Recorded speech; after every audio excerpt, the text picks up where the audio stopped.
Hello and welcome to the class Income Tax 2 4th semester BCom University of Mysore. You are in Unit 2 and watching video session 14. Topic is income from other sources, wherein you have already learned the theory part.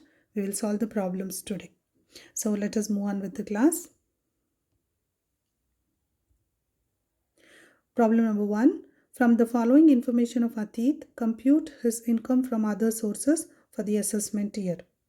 There are list of incomes given and we have to read each one of it and decide whether it is taxable under income from other sources or it is exempt from tax. If it is taxable, is there any deduction which can be given? Before reading the problem, let me show you the format for solving this problem. Income from other source alli ನಾವು 3 columns ಹಾಕೊಳ್ತೀವಿ. Particular column, inner column for amount and outer column, the final column to write the taxable income.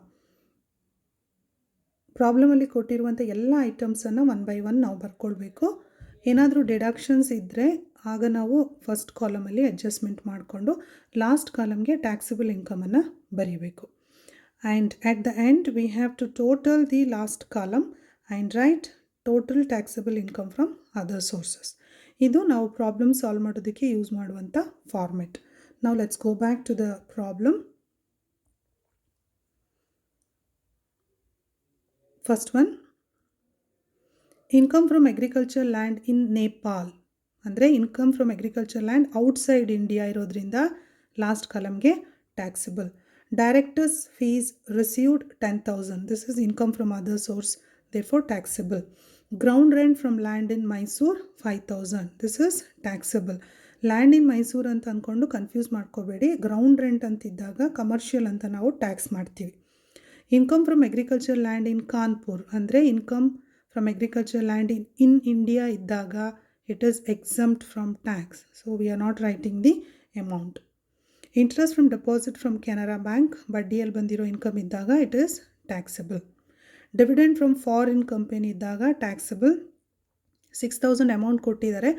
They have also given us the collection charges 500. ಈ 500 to ಈ dividend from foreign company 6,000ಗೆ ಆಗಿರುವಂಥ expense.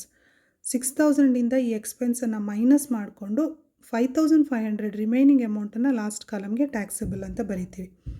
Dividend from Maruti Suzuki 4,000, collection charges 200 ಅಂತಿದೆ. This is dividend from Indian company, Maruti Suzuki Indian company, therefore it is exempt from tax and we are not considering the collection charges also. Next, rent from subletting the house 6,000 per month, rent paid to the owner 5,000 per month, repair charges incurred on this house 1,500. ಇಲ್ಲಿ ಅತೀತ್ ತಾನು ಬಾಡಿಗೆಗೆ ತೆಗೆದುಕೊಂಡಿರುವಂಥ ಮನೆಯನ್ನು ಬೇರೆಯವರಿಗೆ ಬಾಡಿಗೆಗೆ ಕೊಟ್ಬಿಟ್ಟು rent ತೊಗೊಂಡಿದ್ದಾನೆ. So what is the income he has earn by subletting the house? 6,000 per month. And to the owner of the house Ateet has paid 5,000 per month as the rent. So this is the expense ಆಯಿತು. Repair charges incurred on this houses 1,500. Even this is also expense. So 6,000 into 12 ಮಾಡಿ inner ಕಾಲಮಿಂದ, ಅದರಿಂದ 5,000 per ಮಂತನ್ನು deduct ಮಾಡಬೇಕು. And repair charges incurred on this house 1,500 ಕೂಡ ನಾವು deduct ಮಾಡಬೇಕು. Next, dividend from cooperative society 4,000. ಕೋಆಪರೇಟಿವ್ ಸೊಸೈಟಿಯಿಂದ ಡಿವಿಡೆಂಟ್ ಅಂತಿದ್ದಾಗ it is taxable. Winning from lottery 1 lakh, it is taxable. Spend ₹100 for the lottery ticket. ಇಲ್ಲಿ ಬರುವಂಥ ಎಕ್ಸ್ಪೆನ್ಸ್ ಏನಿದೆ ಅದನ್ನು ಡಿಡಕ್ಟ್ ಮಾಡೋದಕ್ಕೆ ಅವಕಾಶ ಇಲ್ಲ. Because any expense related to the casual income is not deductible. Lottery ticket ತೊಗೊಂಡಿರೋ ಖರ್ಚನ್ನು ತೋರ್ಸೋಕ್ಕಾಗಲ್ಲ. 1 lakh ನಾವು ಟ್ಯಾಕ್ಸ್ ಮಾಡಬೇಕು. And another thing you have to remember here is, ನಮಗೆ ನೆಟ್ಟ ಗ್ರಾಸ್ ಅಂತ ಕೊಡೋದೇ ಇದ್ದರೆ we should assume that the amount given is gross itself. Therefore, we are not using any formula. Directly we'll write 1 lakh to the last column as taxable. Remuneration from articles published in a magazine 5,000. This is income from other source, therefore it is taxable. ಪತ್ರಿಕೆಗೆ, ಮ್ಯಾಗಝೀನ್ಗಳಿಗೆ ಬರಹಗಳನ್ನ ಬರೆದಿದ್ದಕ್ಕೆ ಸಿಕ್ಕಿರುವಂಥ ಗೌರವಧನ, this is taxable. Royalty from books 50,000. Related to that there is an expense of 3,000. So ಈ income earn ಮಾಡೋದಕ್ಕೆ 3000 expense ಇದೆ. So 50,000 minus 3000 ಮಾಡಿ royalty ಇನ್ಕಮನ್ನು ನಾವು taxable ಅಂತ ಲಾಸ್ಟ್ ಕಾಲಮ್ಗೆ ಬರೀಬೇಕು. Family pension from government of Karnataka 60,000 ಅಂತಿದೆ. This is very important for us because related to family pension we have rule. If you remember rule ಏನು ನೆನಪಿದೆಯಾ? ರೂಲಲ್ಲಿ ಹೇಳುತ್ತೆ 60,000 ಇದೆ ಅಲ್ವಾ ಇಲ್ಲಿ ಫ್ಯಾಮಿಲಿ ಪೆನ್ಷನ್, ಅದರಿಂದ 15,000 or 1/3 of the family pension. Family pension ಎಷ್ಟು? 60,000 1/3. ಇದೆರಡರಲ್ಲಿ ವಿಚ್ ಎವರ್ ಇಸ್ ಲೆಸ್ ಇದೆ ಅದನ್ನು 60,000ಇಂದ ಮೈನಸ್ ಮಾಡಿ, ಈ ಡಿಡಕ್ಷನಲ್ಲಿ ವಿಚ್ ಎವರ್ ಇಸ್ ಲೆಸ್ಸನ್ನು ಮೈನಸ್ ಮಾಡಿ 60,000ಇಂದ ರಿಮೈನಿಂಗ್ ಅಮೌಂಟನ್ನು ನಾವು ಟ್ಯಾಕ್ಸೇಬಲ್ ಅಂತ ಲಾಸ್ಟ್ ಕಾಲಮ್ಗೆ ಬರಿತೀವಿ. So this is one of the very important adjustment you should remember. Interest on central government security 4,000. This is taxable. They have not mention whether it is tax free ಸೆಕ್ಯೂರಿಟಿನ less tax mention ಮಾಡಿಲ್ಲ, ಹಾಗಾಗಿ ನಾವು ಇದನ್ನು tax ಮಾಡ್ತೀವಿ last ಕಾಲಮ್ಗೆ. Cash received from undisclosed sources 80,000 ಅಂತಿದೆ. ಯಾವುದೋ ಒಂದು ಮೂಲದಿಂದ, ಯಾವ ಮೂಲ ಗೊತ್ತಿಲ್ಲ, ಅದರಿಂದ 80,000 ಅವನಿಗೆ ಕ್ಯಾಶ್ ಬಂದಿದೆ. And this is taxable. This amount is taxable. You know that income from other ಸೋರ್ಸಲ್ಲಿ ಯಾವ ಹೆಡ್ಡಲ್ಲೂ ಟ್ಯಾಕ್ಸ್ ಆಗದಿರೋ ಇನ್ಕಮನ್ನು ನಾವು ಟ್ಯಾಕ್ಸ್ ಮಾಡ್ತೀವಿ. Income from salary, income from house property, business, profession, capital gain, ಯಾವ ಹೆಡ್ಡಲ್ಲೂ ಫಿಟ್ ಆಗದಿರೋ ಇನ್ಕಮನ್ನು ನಾವು ಇನ್ಕಮ್ ಫ್ರಮ್ ಅದರ್ ಸೋರ್ಸಲ್ಲಿ ಬರೆದು ಟ್ಯಾಕ್ಸ್ ಮಾಡ್ತೀವಿ. So this is related to the adjustment that we have to do while solving the problem. The same thing let us put in the columns and solve it. ಮೊದಲಿಗೆ income from agriculture land ಅಂತ ಪ್ರಾಬ್ಲಮಲ್ಲಿ land in Nepal ಅಂತಿತ್ತು. First adjustment ನಮಗೆ ಕೊಟ್ಟಿದ್ದು. Since it is Nepal outside India it is taxable. So write the amount to the last column. Directors fees receive taxable, write to the last column. Ground rent from land in Mysuru, ground rent ಅದು, so it is taxable. Income from agriculture land in India, so Kanpur ಇರೋದ್ರಿಂದ it is exempt from tax. Interest from deposit from Canara bank, any interest is taxable. Dividend from foreign company ಇದ್ದಾಗ taxable. Adjustment ಇರೋದ್ರಿಂದ first ಕಾಲಮಲ್ಲಿ ಬರೆದು collection ಚಾರ್ಜನ್ನು minus ಮಾಡಿ remaining amount 5,500 last ಕಾಲಮ್ಗೆ ಬರ್ತಿದ್ದೀವಿ.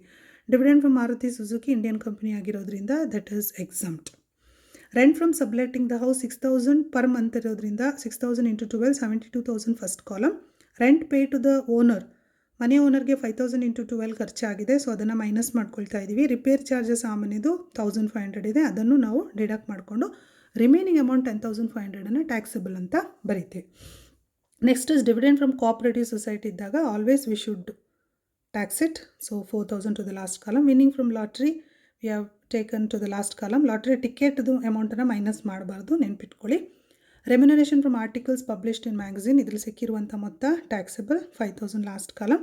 Royalty from ಬುಕ್ಕಿಗೆ ಅಡ್ಜಸ್ಟ್ಮೆಂಟ್ ಇದೆ, ಇನ್ಕಮ್ ಇಷ್ಟು ಬಂದಿದೆ, ಅದಕ್ಕೆ ಎಕ್ಸ್ಪೆನ್ಸ್ 3,000 ಇದೆ, so remaining amount 47,000 is taxable. Family pension from government of Karnataka 60,000 ಇದೆ, ಅದಕ್ಕೆ ಅಡ್ಜಸ್ಟ್ಮೆಂಟ್ ಇದೆ ಅಂತ ಹೇಳಿದೆ. ಏನದು? 15,000 ಆರ್ 1/3 ಆಫ್ ಫ್ಯಾಮಿಲಿ ಪೆನ್ಷನ್. 60,000 1/3 ಅಂದರೆ 20,000. So 15,000 or 20,000 which ever is less ಇದೆ ಅದನ್ನು ನಾವು ಡಿಡಕ್ಟ್ ಮಾಡೋಕ್ಕೆ ಅವಕಾಶ ಇದೆ. ಡಿಡಕ್ಟ್ ಮಾಡಿ remaining amount 45,000 to the last column. Interest on central government security ಏನು ಮೆನ್ಷನ್ ಆಗಿಲ್ಲ ಅಂದರೆ it is taxable, to the last column 4,000. Cash receive from undisclosed sources 80,000 taxable. So these are all the items which was given in the problem. ಎಲ್ಲನೂ ಬರ್ಕೊಂಡು adjustment ಇದ್ದರೆ ಮಾಡಿ, last ಕಾಲಮ್ಗೆ exempt ಇದ್ದರೆ exempt, amount taxable ಆದರೆ final amount we have return to the last column. ಕೊನೆಗೆ ಏನು ಮಾಡಬೇಕು ಅಂತ ಹೇಳಿದೆ, we have to total the last column and find the amount. ಇಲ್ಲಿ 3,53,000 ಲಾಸ್ಟ್ ಕಾಲಮ್ಗೆ ಬಂತು, so that becomes the total taxable income from other sources. ಅಷ್ಟೇ ಈ ಪ್ರಾಬ್ಲಮಲ್ಲಿ ಸಾಲ್ವ್ ಮಾಡೋಕ್ಕಿರೋದು. ಬಸ್ಟ್ ಒಂದೇನಂತ ಹೇಳಿದ್ರೆ, you should be able to identify the amount which are taxable, which are exempt from tax, and what are the expenses that can be deducted from the income. ಅಷ್ಟನ್ನು identify ಮಾಡಿದ್ರೆ ಈ ಪ್ರಾಬ್ಲಮ್ ತುಂಬ easy solve ಮಾಡೋದು. So you have any doubts? No doubts? Okay. Let me see whether you will have any doubts when I ask you the question. Nodana idiya anta. How will you treat rent paid to the owner and expenses related to the house that is sublet? ಒಂದು ಮನೆಯನ್ನು ಬಾಡಿಗೆಗೆ ತಗೊಂಡು ಆ ಮನೆಯನ್ನು ಇನ್ನೊಬ್ಬರಿಗೆ ಬಾಡಿಗೆ ಕೊಟ್ಟಾಗ ಆ ಮನೆಯ ಓನರಿಗೆ ನೀವು ಪಾವತಿ ಮಾಡುವಂಥ ರೆಂಟ್ ಮತ್ತು ಆ ಮನೆಗೆ ಸಂಬಂಧಪಟ್ಟ ಎಕ್ಸ್ಪೆನ್ಸ್ ಇದ್ದಾಗ ನೀವು ಅದನ್ನು ಯಾವ ರೀತಿ ಟ್ರೀಟ್ ಮಾಡ್ತೀರಿ? How do you tax family pension received from the government? ಇದಕ್ಕೊಂದು ರೂಲ್ ಇದೆ ಅಲ್ವಾ, ಗೊತ್ತಾಯ್ತಾ rule? Will you deduct expenses related to ರಾಯಲಿಟಿಗೆ ಸಂಬಂಧಪಟ್ಟಾಗ ಎಕ್ಸ್ಪೆನ್ಸಸ್ ಇದ್ದರೆ ಡಿಡಕ್ಟ್ ಮಾಡ್ತೀರಾ? Are you allowed to deduct expenses of lottery ticket from the lottery income? Lottery ticket ಎಕ್ಸ್ಪೆನ್ಸನ್ನು ಇನ್ಕಮಿಂದ ಡಿಡಕ್ಟ್ ಮಾಡ್ಬೋದಾ? Are you allowed to deduct collection charges from foreign company dividend? Foreign company ಡಿವಿಡೆಂಟಿಗೆ ಸಂಬಂಧಪಟ್ಟಾಗೆ collection charge ಇದ್ದರೆ ಡಿವಿಡೆಂಟಿಂದ minus ಮಾಡ್ಕೊಳ್ಬಹುದಾ? Do you tax dividend from domestic company? Indian company ಡಿವಿಡೆಂಟನ್ನು tax ಮಾಡೋದಕ್ಕೆ ಹಾಕ್ಕೊಳ್ಬಹುದಾ? Do you tax dividend from cooperative society? Okay, if you know the answer for these questions, that means you have understood the problem.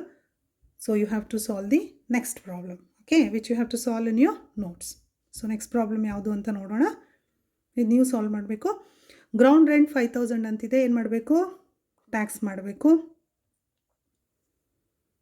Interest received from bank FD 2000 ಅಂತಿದೆ. ಏನು ಮಾಡಬೇಕು? We have to tax it. Examinership fees 2000 ಅಂತಿದೆ. ಇದು income from other source ಆಗಿರೋದ್ರಿಂದ tax ಮಾಡ್ತೀವಿ. Royalty from book 40,000. Expenses incurred on it 5,000 for the preparation of manuscript ಅಂತಿದೆ. So 40,000 is the income, 5,000 is the expense. 40,000 minus 5,000 royalty income remaining is taxable. So ಇದು taxable, but ಅಡ್ಜಸ್ಟ್ಮೆಂಟನ್ನು inner ಕಾಲಮಲ್ಲಿ ಮಾಡಬೇಕು. Next, family pension received 12,000 at 1,000 per month from the central government. 1,000 per month ಅಂತ ಕೊಟ್ಟಿದ್ದಾರೆ ಅಷ್ಟೇ, but amount is also given. 12,000 is the amount. So ನಾವೇನು ಮಾಡಬೇಕಿಲ್ಲಿ? Rule ಹಾಕ್ಕೊಂಡು 12,000ಇಂದ 15,000 or 1/3 of 12,000 which ever is less. So 1/3 of 12,000 ಕಮ್ಮಿ ಬರುತ್ತೆ. ಅದನ್ನು 12,000ಇಂದ ಮೈನಸ್ ಮಾಡಿ ರಿಮೈನಿಂಗ್ ಅಮೌಂಟನ್ನು ಲಾಸ್ಟ್ ಕಾಲಮ್ಗೆ ಟ್ಯಾಕ್ಸ್ ಮಾಡಬೇಕು. Received 2,000 for delivering lecture about national farming. So ಇಲ್ಲಿ ಯಾವುದೋ ಒಂದು ಲೆಕ್ಚರ್ ಕೊಟ್ಟಿರೋದ್ರಿಂದ, ಒಂದು ಉಪನ್ಯಾಸ ಕೊಟ್ಟಿರೋದ್ರಿಂದ ಇನ್ಕಮ್ ಬಂದಿದೆ, and this is taxable. Next, rent from letting the machine 20,000. Repair charges on machine 1,000. ಮೆಷಿನನ್ನು ಬಾಡಿಗೆ ಕೊಟ್ಬಿಟ್ಟು 20,000 ಇನ್ಕಮ್ ಬಂದಿದೆ, ಅದಕ್ಕೆ ರಿಪೇರ್ ಚಾರ್ಜಸ್ 1,000 ಖರ್ಚಾಗಿದೆ. ಸೊ 20,000ಇಂದ 1,000ಅನ್ನು ಮೈನಸ್ ಮಾಡಿ 19,000 is taxable. Remuneration from T we talk. ಟಿವಿಯಲ್ಲಿ ರೇಡಿಯೋದಲ್ಲಿ ಮಾತಾಡಿದ್ದಕ್ಕೆ, ಭಾಷಣ ಮಾಡಿದ್ದಕ್ಕೆ, ಲೆಕ್ಚರ್ ಕೊಟ್ಟಿದ್ದಕ್ಕೆ ಏನಾದರೂ ದುಡ್ಡು ಬಂದಿದ್ದರೆ ಅದನ್ನು we have to tax it. Winning from lottery 65,000. So ಇದು taxable. Winning from card game, this is also taxable. Casual income ಇದು. ಗ್ರಾಸ್ ಅಂತ ಕೊಟ್ಟಿದ್ದಾರೆ, ಏನು ಕೊಡದೇ ಇದ್ದರೂ ಗ್ರಾಸ್ ಅಂತಲೇ ಡೈರೆಕ್ಟಾಗಿ ಅಮೌಂಟನ್ನು ಲಾಸ್ಟ್ ಕಾಲಮ್ಗೆ ಬರಿತೀವಿ. ನೆಟ್ ಅಂತ ಕೊಟ್ಟಿದ್ದಾಗ ಮಾತ್ರ ನಾವು ಫಾರ್ಮ್ಲಾ ಹಾಕ್ಕೊಂಡು ಗ್ರಾಸ್ ಅಪ್ ಮಾಡಬೇಕು.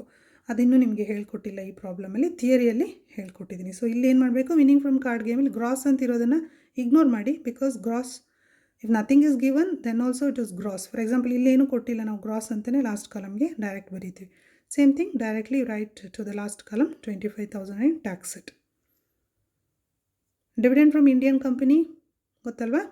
ಎಕ್ಸಮ್ಟ್ ಮಾಡಬೇಕು. ಇಂಡಿಯನ್ ಕಂಪ್ನಿ ಇದ್ದರೆ ಎಕ್ಸಾಮ್ ಮಾಡಬೇಕು. ಅದೇ ಡಿವಿಡೆಂಡ್ ಫ್ರಮ್ ಕೋಆಪರೇಟಿವ್ ಸೊಸೈಟಿ ಇದ್ದರೆ ಟ್ಯಾಕ್ಸ್ ಮಾಡಬೇಕು. ಇಂಡಿಯನ್ ಕಂಪ್ನಿ ಇದ್ದರೆ ಎಕ್ಸಮ್ಟ್ ಮಾಡಬೇಕು. ಫಾರಿನ್ ಕಂಪ್ನಿ ಇದ್ದರೆ ಟ್ಯಾಕ್ಸ್ ಮಾಡಬೇಕು. ಇದು ಇಂಡಿಯನ್ ಕಂಪ್ನಿ ಆಗಿರೋದ್ರಿಂದ it is exempt from tax. Next, income from units of mutual fund. Mutual ಫಂಡಿಂದ ಇದ್ದಾಗ we are going to exempt it. Okay, income from units of mutual fund, it is exempt from tax. Actually short term ಇದ್ದಾಗ ನಾವು tax ಮಾಡ್ತೀವಿ, long term above 1 lakh ಇದ್ದಾಗ ಮಾತ್ರ tax ಮಾಡ್ತೀವಿ. ಇಲ್ಲಿ ನಮಗೆ ಯಾವುದು ಇನ್ಫಾರ್ಮೇಷನ್ ಇಲ್ಲದೆ ಇರೋದ್ರಿಂದ income from units of mutual fund ಅಂತಿದ್ದಾಗ ನಾವು ಅದನ್ನು ಎಕ್ಸಮ್ಟ್ ಮಾಡೋಣ. Interest from post office national saving certificate ಅಂತಿದ್ದಾಗ ಟ್ಯಾಕ್ಸ್ ಮಾಡಿ, right. Income from undisclosed sources. So ಯಾವುದೋ ಮೂಲದಿಂದ ಇನ್ಕಮ್ ಬಂದಾಗ ಅದನ್ನು ಟ್ಯಾಕ್ಸ್ ಮಾಡಬೇಕು. ಸೊ ಇವಿಷ್ಟು ಈ ಪ್ರಾಬ್ಲಮ್ಗೆ ಸಂಬಂಧಪಟ್ಟಂತಹ adjustment and information. Based on this you have to solve the problem. ನಿಮ್ಮ ನೋಟ್ಸಲ್ಲಿ ಈ ಪ್ರಾಬ್ಲಮ್ನ ನೀವು ಸಾಲ್ವ್ ಮಾಡಬೇಕು. Okay, so this is the income from other source of Ashwini, and for this assessment year you have to calculate the taxable income from other sources. So solve the problem in your notes. Hope you have understood how to solve this problem and ಏನೇನು adjustment ಹೇಳಿದೆ ಎಲ್ಲ ಗೊತ್ತಾಗಿದೆ ಅಂತ ಅಂದ್ಕೊಂಡಿದ್ದೀನಿ. Any doubts you can clarify at any time. Thank you.